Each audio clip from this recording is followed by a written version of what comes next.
حالانکہ صوفیہ فرماتے ہیں کہ بعض ذاکرین ایسے ہیں، یہاں میں توجہ چاہتا ہوں سب کی، تمام اہل ایمان کی، حاضرین محفل کی بھی اور جو غائب ہے ان کی بھی۔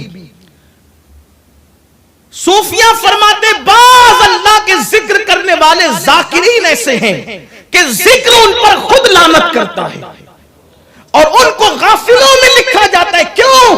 اس لیے کہ وہ زبان سے اللہ اللہ تو کہہ رہے ہوتے ہیں مگر دل میں خدا کی یاد ہی نہیں ہوتی کہ وہ یاد کس کو کر رہے ہیں۔ اس لیے اللہ کے ذکر کا مطلب ہے یاد، اللہ کی یاد۔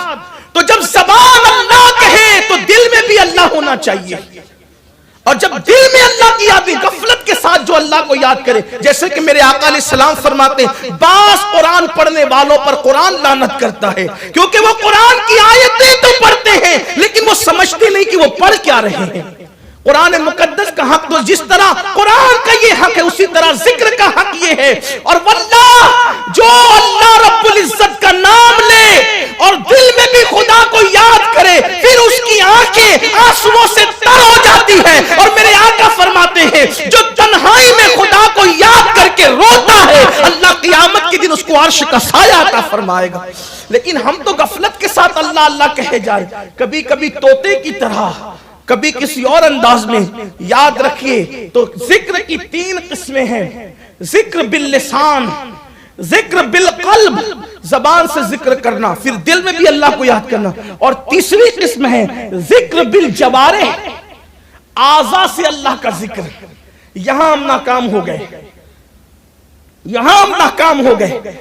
زبان پہ ذکر بھی ہے، ہاتھ میں تسبیح بھی ہے، بغل میں مصلی بھی ہے، مسجد میں 5 وقت کی حاضری بھی ہے، لیکن جب یہ تین چیزیں ہوتی ہیں، جب بندہ ذاکر ہوتا ہے، زبان سے ذکر، آپ نے سنا جو بھی آپ ذکر کریں، قلب سے ذکر، اللہ کی یاد دل میں ہونی چاہیے، اور ذکر بالجوارح یعنی کہ ذکر کرنے والا اپنی اعضاء سے، ہاتھ سے، پیر سے، آنکھ سے اللہ کی نافرمانی نہ کرے یہ سوچ کر کہ اللہ نے یہ اعضاء مجھے اس کی فرما برداری کے لیے دیا ہے، نافرمانی کے لیے نہیں دیا۔ وہ اعضاء کو بھی گناہوں سے روک لے تو گویا کہ اس کی اعضاء بھی اللہ کا ذکر کرتے ہیں۔ اور جب بندہ ایسے ذکر کرتا ہے تو زمین پہ وہ خدا کا ذکر کرتا ہے، عرش کی بلندیوں پر اپنی شان کے مطابق اللہ اس کا ذکر کرتا ہے۔ اسی لیے تو حضرت ابو ملیح رضی اللہ تعالیٰ عنہ فرماتے ہیں، حضرت شیخ ابو ملیح فرماتے ہیں جب وہ اللہ کا ذکر کرتے تھے تو مسکرا پڑتے تھے۔ لوگ کہتے تھے کیوں مسکرا رہے ہیں؟ وہ فرماتے ہیں کہ میرا اللہ مجھے یاد کر رہا ہے، میرا اللہ مجھے یاد کر رہا ہے۔ لوگ کہتے ہیں او ہو آپ کہہ رہے ہیں کہ میرا اللہ، آپ کو اللہ کیوں یاد کرے گا؟ کہا تم نے قرآن نہیں پڑھا؟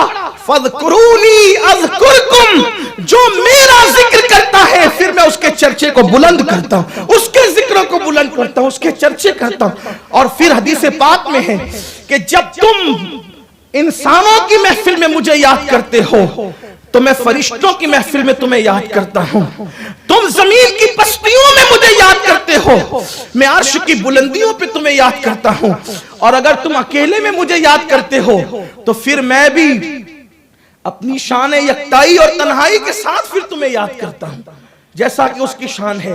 تو بندہ کتنا عظیم ہو جاتا ہے جب وہ اللہ کا ذکر کرتا ہے۔ لیکن قرآن کی آیت کہہ رہی ہے اللہ بذکر اللہ تطمئن القلوب، آگاہ ہو جاؤ اللہ کے ذکر سے دلوں کو سکون ملتا ہے۔ تو ذکر کی ایک تفسیر تو یہ ہو گئی، اللہ کا نام لینا، سبحان اللہ کہنا، الحمدللہ کہنا، اللہ اکبر کہنا، اور بھی جو عبادتیں ہیں، ریاضتیں، سب اللہ کا ذکر ہے۔ لیکن اہل عشق نے، اہل عرفان نے اس کی ایک تفسیر اور کی ہے۔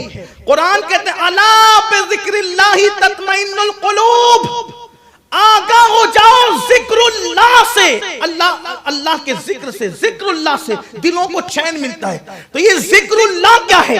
حضرت عبداللہ ابن عباس سے پوچھا گیا ذکر اللہ کیا ہے، ذکر اللہ کا مطلب کیا ہے؟ تو ابن عباس کہتے ہیں ہوا محمد الرسول اللہ، کہ ذکر اللہ محمد کے ناموں میں سے ایک نام ہے۔ اس لیے حضور کا دامن پکڑنے سے بھی دلوں کو سکون ملتا ہے، حضور کی یاد کرنے سے بھی اسی لیے تو کہنے والے نے کہا ہے جب کہیں سے بھی نہیں ملتی ہے سکون کی دولت، تیرے دیوانے تیری محفل کو سجا لیتے ہیں۔